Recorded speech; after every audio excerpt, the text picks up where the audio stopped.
Des centaines d'années après leur départ de la Terre, Adam et Jek arrivent sur une planète nommée Antar, où une colonie humaine s'était installée il y a environ 900 ans, mais sans jamais reprendre contact avec la Terre. Ils représentent désormais le dernier espoir de l'humanité. En raison des interférences statiques, ils décident d'atterrir pour enquêter. À l'approche d'Antar, leur vaisseau subit des turbulences provoquées par une étrange attraction gravitationnelle.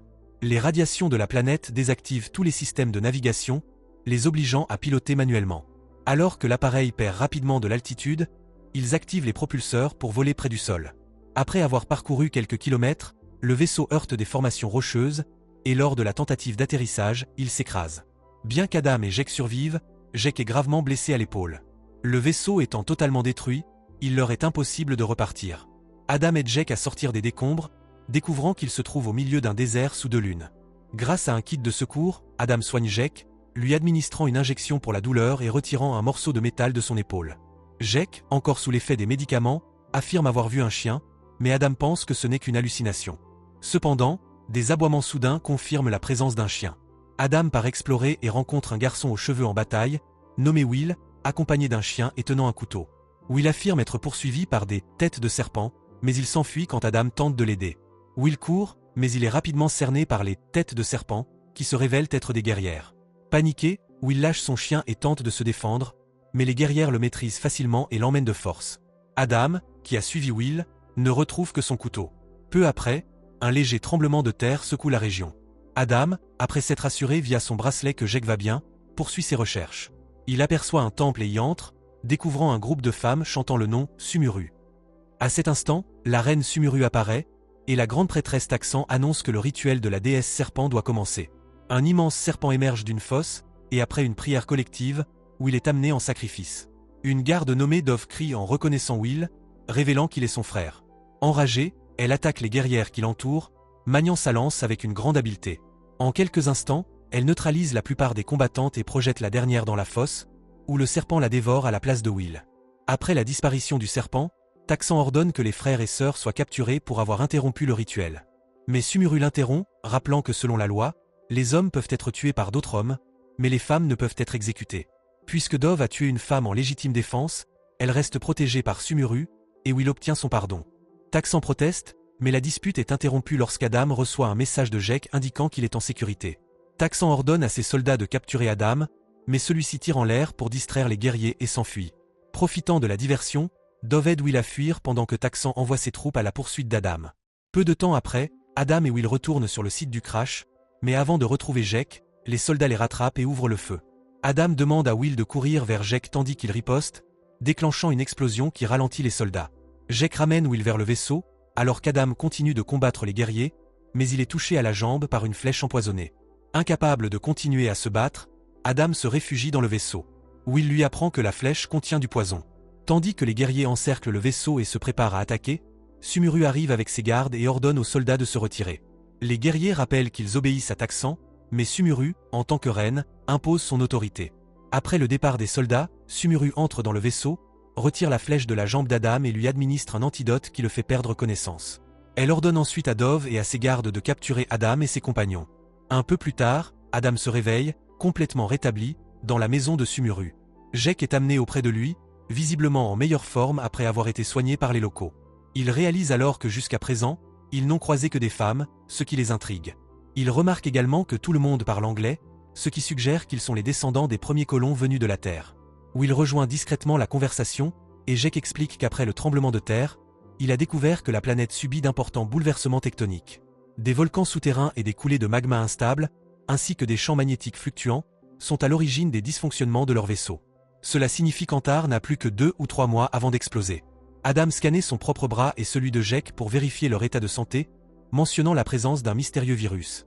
Un nouveau tremblement de terre survient, les déstabilisant, mais il ne dure pas longtemps. Will explique que c'est le serpent sacré qui provoque ces secousses en se déplaçant sous terre. Il s'interroge également sur le scanner d'Adam, qu'il utilise sur lui pour confirmer qu'il n'est pas infecté par le virus. Ils sont interrompus par Dove, qui annonce que Sumuru souhaite parler à Adam. Il est conduit dans la chambre de la reine, où il l'observe pendant qu'elle prend une douche. Après s'être préparé, Sumuru saisit l'arme d'Adam et tire au plafond pour tester sa puissance. Satisfaite, elle renvoie les gardes pour discuter en privé avec Adam. Ce dernier mentionne la Terre et les premiers colons. Sumuru révèle que leur société s'est formée il y a 914 ans, ce qui coïncide avec l'histoire d'Adam. Adam active un hologramme sur son bracelet, que Sumuru prend d'abord pour de la magie. Elle explique que pendant 50 ans, les colons ont communiqué avec d'autres colonies humaines, mais les guerres qui ont ravagé l'humanité ont coupé ces échanges. Il a fallu 200 ans pour reconstruire la civilisation, et Antar a été oublié. Sumuru s'interroge sur la raison de leur venue. Adam explique qu'ils sont là pour aider, car la planète est instable. Sumuru admet que l'extraction de pétrole et de gaz pourrait être responsable des problèmes, mais la population, influencée par Taxan, s'en remet à des croyances religieuses pour expliquer les événements. Taxan, autrefois destinée à devenir reine en raison de sa lignée royale, a vu Sumuru lui ravir la couronne lors d'une élection populaire, et en garde encore de l'amertume. Adam insiste sur la nécessité d'évacuer la planète avant qu'il ne soit trop tard, mais Sumuru réplique que leur vaisseau est détruit et que les hommes n'apportent que des malédictions. Lorsqu'Adam questionne le sort des hommes d'Antar, Sumuru l'emmène dans les mines, sans savoir que Will les suit. Adam est choqué de découvrir que tous les hommes sont réduits en esclavage, utilisés pour leur force physique, tandis que les femmes règnent en se basant sur leur intelligence. En colère, Adam saisit le bras de Sumuru, mais elle reste imperturbable, expliquant que dans le passé, les hommes ont causé la destruction. Elle précise que les femmes s'accouplent avec eux uniquement pour la reproduction, puis elle embrasse Adam sous le regard de Taxan, qui observe de loin. Lorsqu'Adam proteste, affirmant que ce système est de l'esclavage et non de la paix, Sumuru lui assène plusieurs coups de poing. Les premiers soldats parviennent à capturer Adam, mais ce dernier réussit à esquiver leurs attaques et finit par prendre Sumuru en otage. Dove intervient en frappant Adam par derrière pour sauver la reine, qui ordonne alors que lui et Jek soient emprisonnés. De son côté, Taxan ordonne à ses guerriers de tuer les gardes de Sumuru et de capturer Adam et Jek. Alors que les gardes de Sumuru escortent Adam à travers des tunnels, les guerriers de Taxan tendent une embuscade depuis les ombres. Will crie pour avertir le groupe, mais c'est trop tard. Dove et les autres gardes sont abattus par des flèches. Avant de mourir, Dove demande à Will de prévenir Sumuru de ce qui s'est passé. Adam est ensuite emmené dans la chambre de Taxan, qui lui propose de s'allier contre Sumuru. Elle explique que, selon ses croyances, Dieu s'est mis en colère contre les colons lorsqu'ils ont terraformé la planète, provoquant la mort de la plupart des hommes par des éclairs. Taxan, qui rejette la science que Sumuru vénère, croit fermement en la magie divine. Taxan tente de séduire Adam, mais il la repousse lorsqu'il remarque un écran sur le mur, que Taxan appelle une relique du passé. En s'approchant, Adam est surpris par un serpent, que Taxan qualifie de l'un de ses « enfants sacrés ». Adam tue le serpent en l'écrasant sous son pied, ce qui irrite Taxan. Elle menace de le punir de mort, mais commence finalement à l'embrasser. Profitant de ce moment de distraction, Adam tente de connecter son bracelet à l'écran, sans succès. Fascinée par le bracelet qu'elle prend pour un objet magique, Taxan exige qu'Adam le lui donne. Lorsqu'il refuse, elle sort un couteau pour l'attaquer, mais Adam parvient à la désarmer. Taxan appelle alors ses gardes, mais à sa surprise, ceux-ci retirent leur casque pour révéler qu'il s'agit de Sumuru et de Jek. Sumuru reproche à Taxan d'avoir enfreint la loi en tuant des femmes et l'assomme d'un coup de poing. Le groupe retrouve ensuite Will et les autres gardes de la reine. Sumuru annonce qu'ils doivent se rendre dans la zone brûlée, un endroit qui effraie Will. Jek révèle à Adam qu'après ses recherches, il pense que la catastrophe ayant tué les colons était probablement due à des radiations, suggérant la présence d'un réacteur électrique instable dans le centre de commandement. Alors que le groupe progresse à travers les tunnels pour éviter les soldats de Taxan, Sumuru explique que les habitants ont fui la zone brûlée il y a des siècles. Elle leur montre une relique transmise de reine en reine, une photographie du vaisseau des colons, toujours présent dans la zone brûlée. Sumuru veut y conduire Adam et Jek pour qu'ils puissent quitter la planète avant de causer d'autres dégâts. Les guerriers de Taxan s'approchant de leur position, le groupe doit se cacher. Will, connaissant bien les lieux, leur propose un autre passage, mais il est trop étroit pour les adultes. Il repère une autre caverne, mais Sumuru les avertit de ne pas y aller, ce qui intrigue Adam et Jek. Will explique qu'il s'agit d'une prison. Adam et Jek découvrent alors des hommes enfermés dans une cage. Une dispute éclate entre eux et Sumuru concernant les droits des hommes, cette dernière refusant de libérer les prisonniers. Malgré cela, Jek et Will tentent d'ouvrir la cage. Sumuru les menace alors avec une arbalète, mais avant que la situation ne dégénère, les soldats de Taxan les retrouvent. Une fusillade éclate et Sumuru élimine ses ennemis un à un. Pendant ce temps, Jek réussit à ouvrir la cage.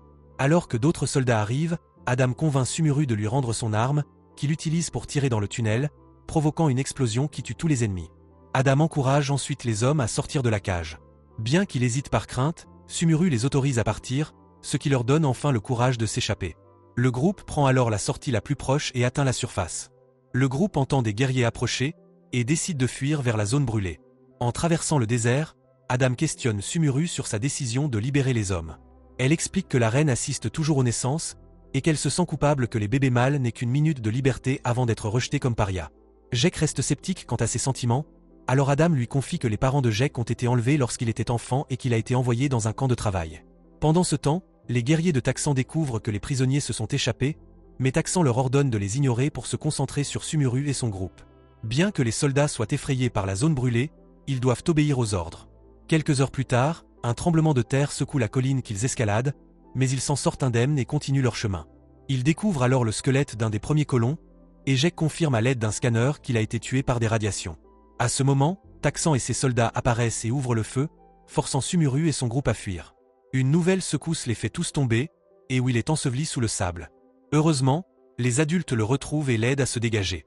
Adam scanne Will pour s'assurer qu'il va bien, et lorsque le garçon l'interroge sur le virus dont il a entendu parler, Sumuru exige des explications.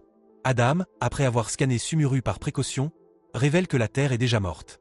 Un virus résiduel, issu de la guerre des gènes, a détruit la capacité des humains à se reproduire, exterminant lentement toutes les colonies. Adam et Jake sont les derniers survivants, venus sur Antar dans l'espoir de trouver une solution. Ils trouvent ensuite un bâtiment abandonné, mais la trappe est bloquée. Jake tire dessus pour l'ouvrir et il pénètre à l'intérieur, juste avant que Taxan et ses soldats n'arrivent. Ces guerriers, terrifiés par une barrière invisible, hésitent à entrer jusqu'à ce que Taxan tire sur l'un d'eux pour les forcer à avancer. À l'intérieur, le groupe explore le bâtiment et découvre un réacteur quantique. Jake parvient à le réactiver, mais doit effectuer des tests pour s'assurer qu'il est stable. Pendant ce temps, Adam, Sumuru et un garde continuent de chercher et trouvent le vaisseau spatial d'origine.